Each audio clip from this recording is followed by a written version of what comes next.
Welcome to this next episode of the Leadership Lab. And I'm absolutely delighted to be joined today by Professor Fabio Piano, Vice Chancellor and Chief Executive of NYU Abu Dhabi. Welcome. It's really great to be here and to be here with you. Thank you. We talk a lot with our scholars about leadership being a journey, not a destination. Where did it all begin for you? Well, for me, it's funny that you, of course, label it as a leadership journey, and I think it's the right label. But when you're in it, you don't think you're doing that. For me, the most transformative moment, I believe, was in Singapore. And when I was 12 years old, it was a case where I went to a school where I didn't speak a single word of the school language, which happened to be English. And I didn't understand what was going on most of the time in the very beginning. And also I arrived a little bit after the beginning of the start of the semester of the year, the academic year. And so I really stood out because I did not even wear the uniform of the rest of the children that were there. And I just was feeling totally out of place. And from there to have a moment where I was able to academically do well, that then put me in a particular context. But the big moment was when, after not being able to talk to anybody for about a week, we had a sporting event, which was playing football. And I loved to play football on the left wing. And so I knew what I was going to be in a team without language. And at that moment, for the first time, I heard my name, because another person wanted the ball when I had the ball. And I heard it pronounced perfectly. And I thought, who said that? And I stopped the ball to look. And it was, in fact, an Iranian kid that was in Singapore and was he could speak Italian. I didn't know that. And so we started to then start to bond. And then from then, I was able to integrate with the rest of the school, and then I was given a title, and I didn't even know these things existed, where every year we went around and some students had a tag that said head prefect or head girl or head boy, old time. And the next academic year when it started, they said that they wanted to find a whole bunch of characteristics, and they could only find one person that embodied them all. So they invented a new head prefect, and they gave it to me. And I was so shocked. I was shaking as I had to go up to the stage to get this little pin for the rest of the year. And then I had to organize us to talk about what we wanted the school to do. And I was just in my early phase. And it was a moment of real sense that maybe I've been trying to do something that I didn't even realize, bringing people together. So you hadn't sought that role out. It was somebody saw that in you. They saw a struggling, crazy kid that arrived from somewhere else in the world. And somehow they felt that I had made progress in that first year to a point to sort of articulate the next year what I could do for the class. And then, of course, again, that was not, in some sense, something. And then I said, okay, now I am this. It was just a really, really important moment, I think, in my own upbringing, development. Because coming from Italy, I was totally comfortable. It was my culture, my country, my way of living. And going to Singapore as the first place that my family moved to, felt that the world was so much more than I ever imagined or have read on books. So, and I felt that there was this aspect of experience that other, to experience people that live in another place and even experience other places that were built by human beings and the way they looked. But I also felt it was all the senses. Of course, with Singapore, the first thing was, feeling the humidity as you get off the plane. I had never felt anything like that on my skin. The smells of the city, the sounds, everything was so different than I had grown up with. And so that to me really opened my eyes and curiosity, I have to say, to the incredible beauty, I would say, of the diversity of the world.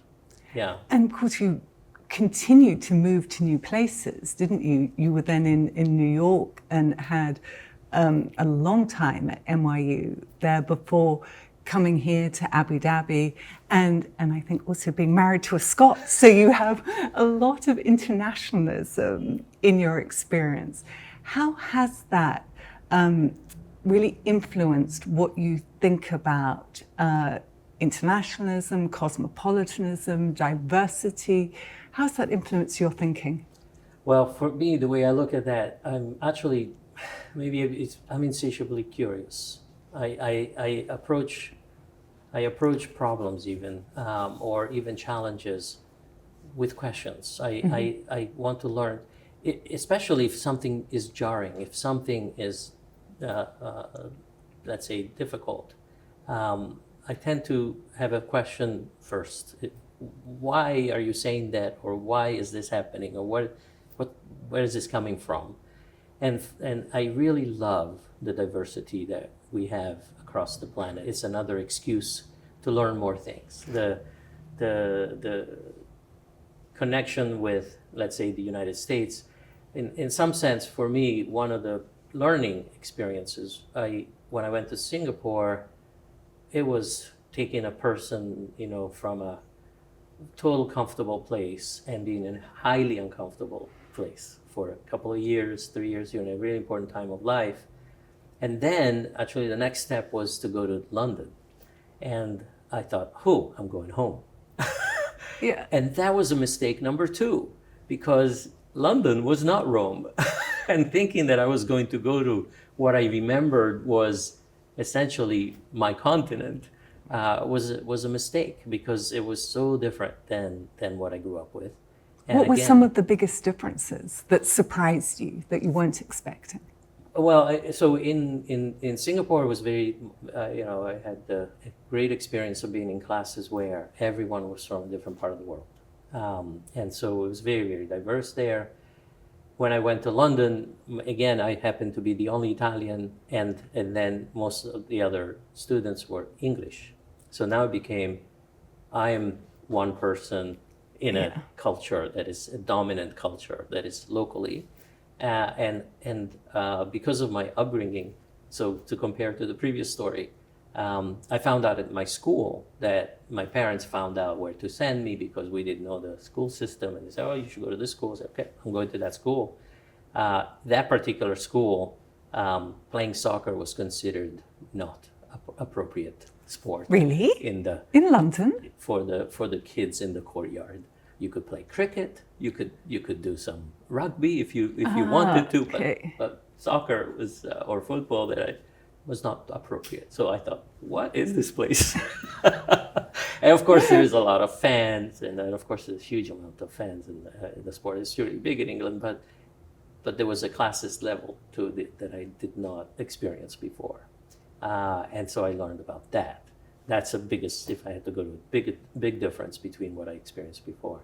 But I also experienced diversity there, because in the end, I gravitated towards this international community that was there as well. And I always loved learning from people that came from different places. And I especially loved, I think, breaking barriers where you think you know the answer and you're surprised that in fact it's not what you think. So I particularly like to sort of test biases, as it were, and say, this is what I'm remembering, that I thought it was this way, and instead it's some other way. And I think that's what made me gravitate for most things that I do, is to try to break those barriers that exist for various reasons. People feel more comfortable within their identity, they feel more comfortable within their group of belonging. But that doesn't have to come with feeling like you have to be against another group. In fact, I feel that once you open that up, people feel extremely empowered, actually, and energized to learn from other people. And so building those kinds of ways of understanding each other's opinions, understanding each other's context, I find particularly important. And I think it's one of the bases of NYU Abu Dhabi is to bridge people who come from very different backgrounds. You talk a lot about the endless opportunities and possibilities that come from cosmopolitanism. Is that what you mean by that? Partly. I mean, cosmopolitanism was a term we also ended up using as a beginning, thinking about what we were doing here, developing a sense of a true global community that would at least operate in a harmonious way. And then one way to say it is, of course, to draw strength from that diversity, as opposed to have the fear that comes from diversity. So approaching that from a position of incredible capacity that human traditions and bases they bring. But for me, you know, when we were talking about it in the early days, I felt it slightly uncomfortable, because I felt it was a little bit juxtaposed against a sense of provincialism, let's say. And I remember reading a book about a scientist who had to escape Italy and then France, Germany, and then through Spain, and then landed in New York, ended up getting a Nobel Prize. Salvador Luria is his name, in which in his book, recounting his life story, he wrote a sentence that essentially said, I had to leave the provincialism of New York City to understand the beauty of America.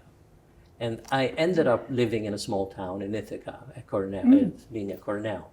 And I felt like I was going through the same journey he was going through, because what I discovered in Cornell is an incredible town full of very different types of cultures that I did not even experience in New York City. So coming from New York City, you think you represent the world, and more or less everything is there.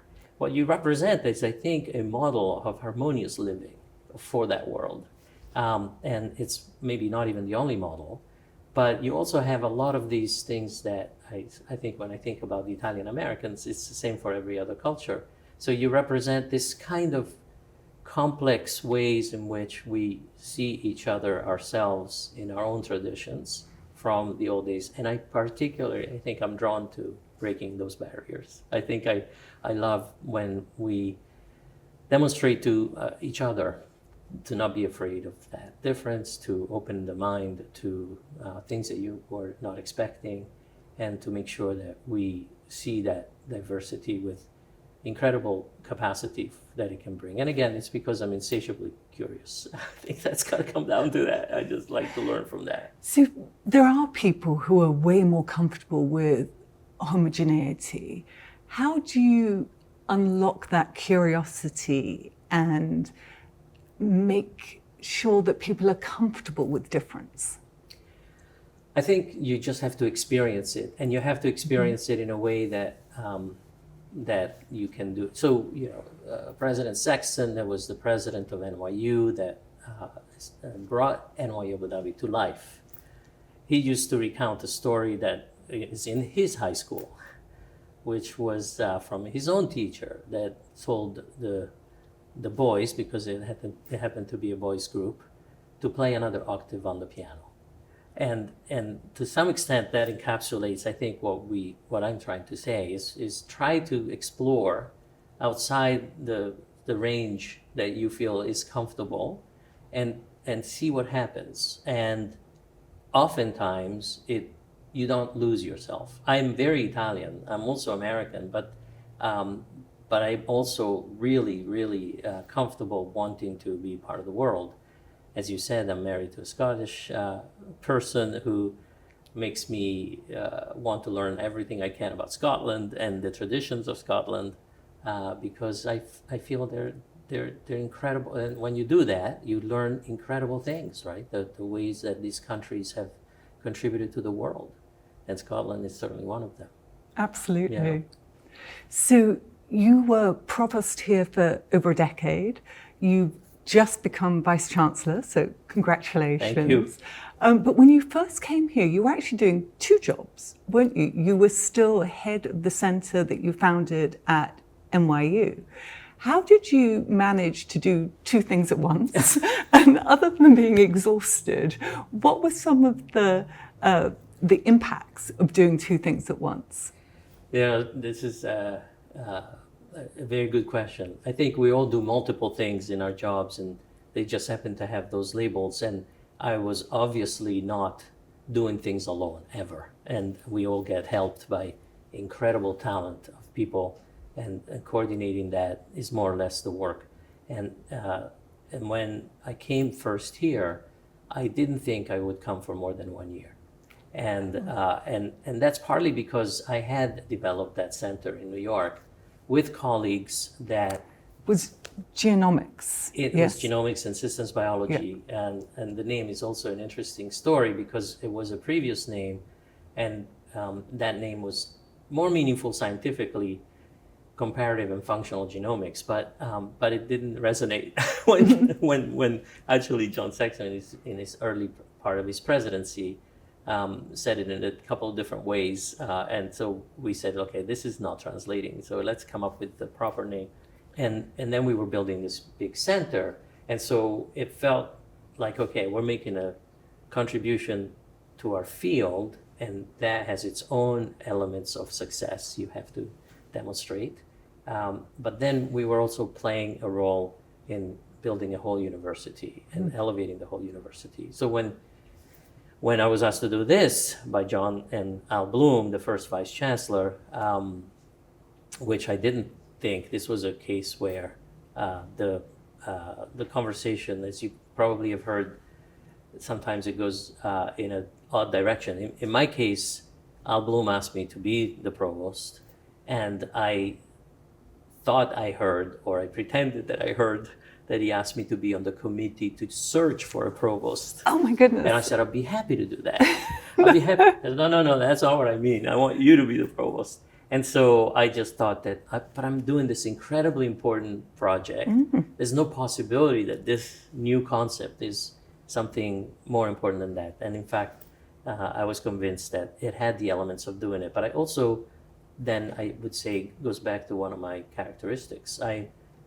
I'm loyal. So in fact, what happens, so I've been at NYU, even though my history is so diverse across the world, I've been at NYU for a very long time, and I love NYU. I think it's complex enough that we can do many things within it, and I just love the fact that I graduated from NYU, and I've given my time to continue to build the institution. It's the institution that I've always loved.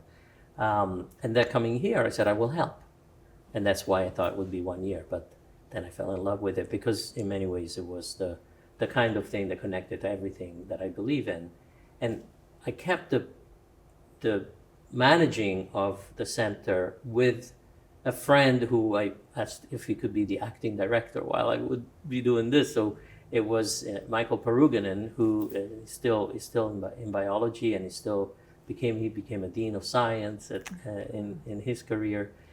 And now works and is the head of a part of NYU Abu Dhabi in New York. So, you meet leaders across the way and you collaborate with them.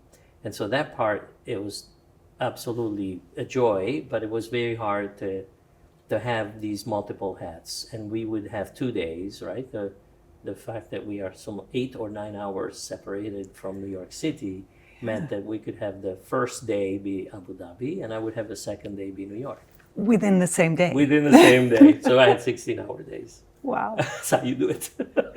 And how did you find that shift from the academia leadership to more of a management role? And this was a big thing to launch this university. Yeah. So I think there are some elements that are very similar, and there are some elements that are totally the opposite, right? The similarities, of course, the fact that in the kind of science that I've always done, it's always teamwork. And I also love to bring people from different parts of the discipline. So not just biology, but chemistry and physics and mathematics and computer science. And so from that regard, it was not a particular big shift. Because it's about finding talent, very difficult. It's almost as hard as philanthropy, but finding the fantastic talent that wants to come along, and making sure that we can make progress together. That's similar, but the rules of the games are very different. So in some ways, I was prototypically already doing it. One of the ways in which, when I started the concept of the center, I wrote a white paper to revamp tenure, because I felt that tenure was a disincentive to collaboration, because people got really judged on their own merit, and the way that collaborations were viewed were, yes, but tell me what you did in that collaboration. And to the extent that that was possible, then you'd have to describe it. And there's a way to do it. But disciplines like physics, for example, that had big projects and collaborative projects, have figured it out for a long time. And genomics, which ended up being that same way, people figured out how to do it. But it felt that we hadn't really systematized that, and people were finding ways to just give one person all the credit, and when it wasn't in fact even appropriate. And so that part was very much an attempt to change the culture. But in this part of the world, of the job worldwide, it was the opposite. The strength came to really bringing everybody together. And for my way of doing it is to give all the credit where credit is due. And in some sense, it doesn't matter, right? The way I see it is that it doesn't affect the way that people look at it when you're in these positions. So building every aspect of how to build an academic institution from scratch required a huge amount of work from a lot of people, putting together all the systems, but also trying to attract people to a new part of the world that at the time didn't have that level of understanding, talent that perhaps it does now. But just bringing people to be curious, at least come, ask the questions, and see if we can surprise you. And it happened a lot more frequently than I think people understood that we could surprise them, how beautiful this place can be, and our mission and how to build it. So those are very, very different. And oddly enough, I would invite really famous scientists to give a seminar in New York. And maybe in a year, maybe I'm too busy right now, I'm finishing 15 grants and I can't come. I would have no rejection, because the people that I was asking are curious. Yeah. So I've never been there. What are you doing there? So they would accept the invitation much more readily to at least come and take a look. One of the things that I'm always struck by is that scientists do have that curiosity, right? And a desire to uncover truths and follow those paths wherever that may lead them. And yet we see so few scientists in government. I mean, there are exceptions like Angela Merkel and so on. But if you look at the makeup of the US Senate or Congress, the percentage of scientists is tiny. Why do you think that is? That's a good question. I actually obviously don't know, except for the fact that I would say the things that come to mind would be that scientists are really happy doing science. That's one of the internal structures, could be one reason. And they're born with this kind of curiosity and maybe really wanting to understand mechanisms. So at least it was for me. And people used to ask me, what is it that you're interested in? When I was young, before even college, I said, I want to understand the mechanisms of life. I said, oh, you want to be a doctor? And I didn't know enough to know to say, no, that's not what I want. Because again, that is more of an application of understanding those mechanisms to try to do something quite directly positive towards maybe a patient or an individual. But if you can develop the understanding of a mechanism of a whole disease, then you basically have changed the world. And so that was more my interest. And that is not so far from conceptually thinking, okay, how does one then do something around policy, around developing things? But I think there's an impatience that perhaps you want to expect that you can ask questions, you can test hypotheses, that somehow you can move forward. I'm not going to say linearly, but certainly logically. And perhaps you require a different set of skills to be able to push things as a politician, to make sure that things move forward, to bring people to do certain things that you think are the right things, and then compromising in ways that you need to in order to make them go forward. So I think it's a little bit more the fact that even though scientists can claim that they work on very hard problems, I think the social scientists have the claim that they work on wicked problems, and it's the wicked problems that come with government, and the kinds of things that people have to do. When I've sat in some discussions about certain things the government had to do, I've seen that a lot of the interest and a lot of the way that people want to push things forward is to focus on the mechanism of how to push things forward. It's a policy development. And it can be really, I was part of some conversations where people were discussing the Obama years during, let's say, the early phase of his presidency, where climate change was on the agenda. And it's a project done at Columbia University that brings all his papers together, headed by Peter Bierman and his team. And one of the things that I felt that was really somewhat frustrating is that the conversation focused very much on the mechanism for the policy to move forward. And it felt like people were really not discussing the urgency of the matter.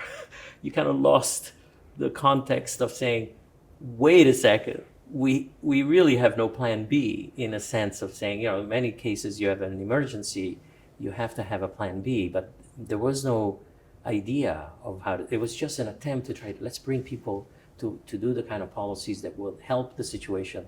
But this is going to take years. And we have a real emergency, right? And so that's frustrating. And as a scientist, you can maybe control a little bit more how you address these hard questions and hard problems. And there's maybe multiple ways that I would approach how to do effective government and governance, because it seems like sometimes it's not effective what we do. So I would ask again questions: is this the best we can do in coming up with the system that we have? And that's the openness to come to a country like this too, because it provides a comparison on how to do government and how to push things forward. And I think one has to honestly look at that and see that there's a lot of really incredible positive movement from the type of government that is here. You've mentioned curiosity quite a lot, as well as collaboration, and you had a wonderful phrase when we were talking earlier about being able to inspire imagination, which seems to fit with what you were talking about there around urgency of solutions as well. So if curiosity, collaboration, inspiring imagination are all leadership traits that you would advocate, are there any others that we're missing that are really critical to being a good leader? Oh, I think those are really the big ones. I do feel that for me, I also mentioned that my style, I would say, of leadership, if there's is to have what I sometimes call superpowers, and we all have different superpowers. And I've been told by others that one of them is I don't need that much credit. And I think if there's a style of leadership where you are empowering people in a real sense, I always felt that you get the credit anyway, and it isn't true that it doesn't affect you. It's true, you always, you're trying to do something, you want to see it go in a particular direction, but being really able to allow people to come up and say, why don't we have a conversation about something difficult? I think I have an idea, but it cannot possibly be the case that I have the only idea and always the best idea. And therefore, I think for me to have teams work together to find a way to bring different voices to a complex question requires that you give people the sense that they're really participating with agency and ownership. Other leaders have said, the sort of the way to bring solutions is to just bring the best people together. And if you've done that, why would you not want to unleash them, right? Mm-hmm. So it's almost like a negative. And so I feel very lucky. And in some sense, universities are full of incredible talent. People that dedicate their lives to solving to mechanisms of solving questions, solving riddles, and trying to think about how to make the world a better place. And so there's an almost an infinite untapped potential at universities to deal with almost any problem. I think the only then part to that is to make sure that it's done in a way that can make progress. So sometimes I would say one of the other styles is to really have a plan that allows for progress to happen. You know that there are cases where people, especially in difficult negotiations, have said, we're going to lock the door, you can't go anywhere, even to take a bathroom break without coming to a solution before you do it. But I do feel that all of that is also related to the way that when you really listen openly to other people's opinions or other people's way of thinking, and I've learned this over time that some of it is rhetorical. So some people communicate in different styles, especially when you have this kind of global community. And that communication style is sometimes the barrier. The language may be all English, lingua franca, but it's the way that people speak. I speak in my style and other people speak in other styles. And sometimes that's a barrier. And so I think a good leader that brings all these different ideas together is to allow these different styles to allow them to say what they are trying to say, even if it's not the same as everybody else's way of saying it, especially in a global context. So those are other features that I think I use. But imagination for me is a really big one, because honestly, we can create the most perfect world in our head. The capacity for us to reach each other across difference, the capacity for us to hear the other.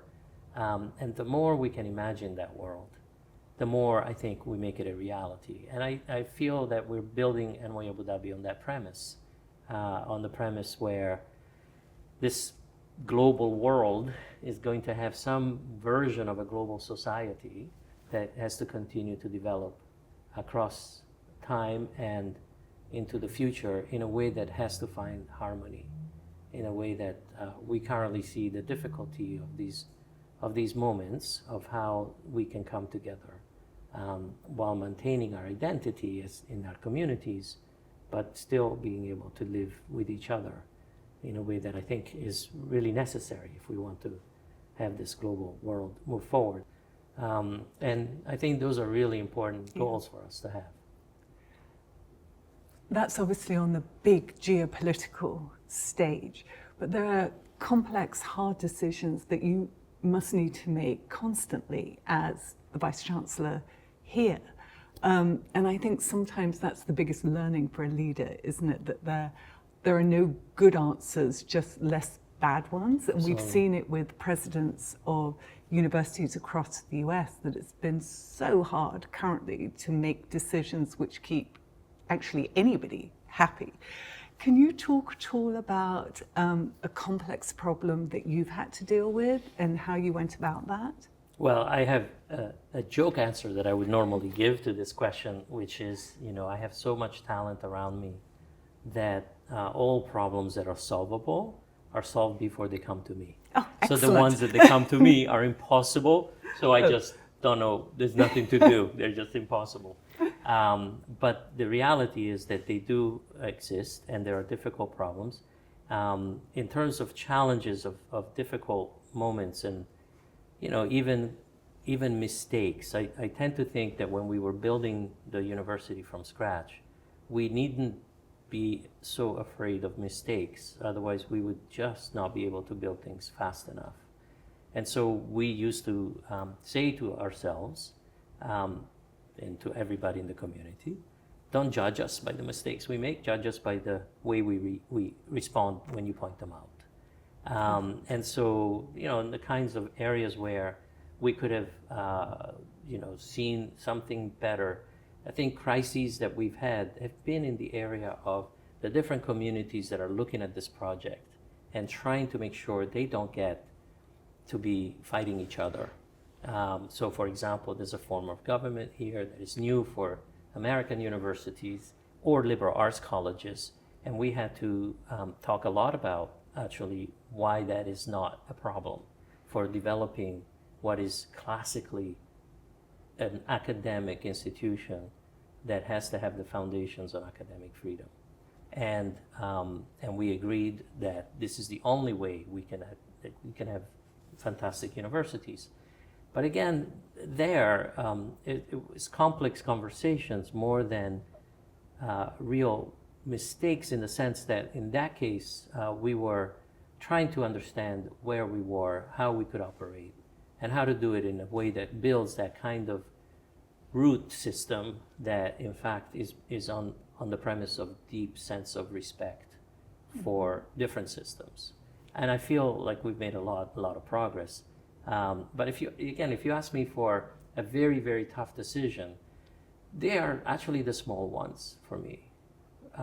They're the ones that perhaps can be interpreted as you're curbing somebody's behavior. Mm-hmm. I think that's really tough, right? And then I would have to describe it in a way that I feel the reason that this is happening. For example, universities in the last year in particular, they've had to discuss how students should wear their robe around graduation in a way that they never had to before, right? There were symbolisms that are divisive symbolism, and people had to have that conversation. And this is a graduation, it's a celebration. Yeah. It's a real meant to be about one important moment in the graduate life and their families and the world coming together, actually. So symbolisms that can be interpreted as being divisive were for the first time considered to be not appropriate wear. Wow. And it's an interesting moment because and I was not even part of that. I'm still early in my vice chancellorship, but I saw it unfold in a way that if I had been involved, I could say this is just really tough. Yeah. It's just really tough. And my general sense of that is to bring everybody to the tough part and to be as open as possible about, look, this is a tough one, but I think we're going to go this way. I could see the arguments for the other way, but this time we're going to go this way. That's how it is. You've produced more Rhodes Scholars per capita than any other institution, which is a phenomenal achievement in this very short time frame. And we're obviously talking because I'm so thrilled you're going to be recruiting Laidlaw Scholars. Oh, fantastic. Yeah. That's wonderful to hear. Yeah. So why are scholarships so important, do you think, and particularly international scholarships? What do they bring to a university? Well, one of the things that I think is the reason that we have been so successful is that in the history of universities and how you build universities, and we did a lot of things like departments and units and even schools of NYU, in which you could see that the premise was the talent that you were trying to attract at first was the very top faculty talent. So they're built around that concept. NYU Abu Dhabi, we had the faculty talent enough around the network, around especially New York, of course, that we focused on the student as the way to build the university. Mm. And so we built it around the student experience, the student concept. And we also had this moment of imagination that essentially was, if you build a new university in the new millennium as part of this great enterprise of NYU, how would we do it? Would we just do it the way we've done other things? Or would we just take the opportunity and try very new things? And it had to look like a university. It had to have all the parameters of what we know is real as an understanding of what a university is like. But we also wanted to be really open to absolutely changing how universities deal with things. For example, from the way that we built the academic program for the undergraduates, we decided that we're going to bring all these students from all over the world. This incredible leadership was giving us the resources to do that, and that we would then seek out the most talented people we could possibly find that would otherwise not have opportunities, and then bring them to a place that for many of them, they had never even heard of it. So it's a new place for them, far away from their families. And so in some sense, I feel like the reason that we were so successful to, at the end, have these scholars, and scholarships are an incredible magnet. So I'll get there, but the fact that we were so successful is partly due to the fact that we started by recruiting the most talented people in the world before we even began. And those students then saw here in imagination that they could go back into the world and do good as a result of being here for the time that they were with us. And we built study away opportunities, we built experiential opportunities, what we call J-terms. We built a lot of different mechanisms, including capstone projects. So each one of those elements, you can find somewhere that they're being done. But put in this particular way in one place, I think there's no other institution that does that. And so students have gravitated towards the concept of a global society that we're really trying to build together. And I think that says that when we talk about doing good, or we talk about wisdom, as opposed to just knowledge, we then, I think, tap into a kind of human concept that doesn't have a country, it doesn't have a religion even, it doesn't even have a single philosophical underpinning. It's about doing good, using knowledge towards good. And I think the students that we recruit are recruited a lot because of the essential elements of that concept. And I had the privilege of meeting so many of them yesterday. I can absolutely attest to that. We have a tradition on this podcast that the last guest asks a question but the next one. So Dr. Michael Spence, the Vice Chancellor of UCL, asked, what brings you the most joy in your job? Oh, that's not that hard. I think for me, we're really about people, aren't we? And for me, the most joy is to see the success that what we built, our platform, our mechanisms, our processes, are the good that they're doing. And to see people succeed, to see them attain whatever goal in life they're interested in attaining. When you asked the question before, a big difference between being a faculty versus an administrator, as I said, a faculty is really interested in making sure that they are recognized for their work so that they can proceed forward in their career. As an administrator, I feel you have to be absolutely thrilled when you find that other people succeed. So your work is much more about making sure that you see that happen. So for me, the most amount of joy is to see what we've built becoming things that a student that has, we have a reunion coming up. I'll be so happy to see what happened. I've been meeting with some of them.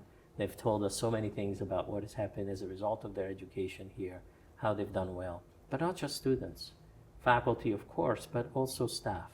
And I think being an institution of learning and doing as much good even locally is the most joy that I can get from the job that I do.